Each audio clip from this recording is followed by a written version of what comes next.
I don't think there's a conscience. I think we make moral standards dependent on our society that we live in. I'm not going to kill the other person just because we wouldn't really have a society. We band together because we agree that we're not going to kill each other. So we start setting some other moral standards. The wide variety of moral standards that exist across the world, it's really hard for me to believe that there's some set conscience that is really, guiding everyone. Think about your position on abortion, homosexuality, child abuse, battered wives. And what you have to acknowledge is that the opposite of your position is just as valid as yours.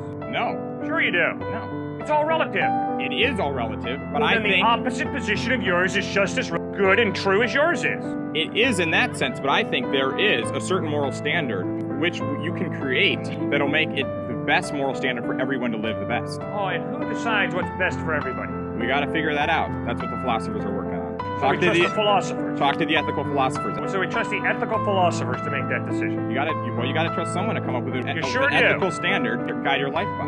And then you got to ask yourself, what's in it for them before you trust them? Well, yeah, if they made their ethical standard based around them being the monarch, I'd question that, yes. But it's clear through the history of time that there's certain moral standards that sort of work. Like in general, if we don't lie, if I had to lie to save my life, I'd be like, yeah, that's probably a pretty good idea. So then that moral standard just falls right flat on its face right there. Which means, think of all your positions on all the important issues to you. You have to acknowledge that the opposite position is just as accurate as yours. No. Sure you do. You're not being consistent then. No. If It's morality valid in the is sense relative,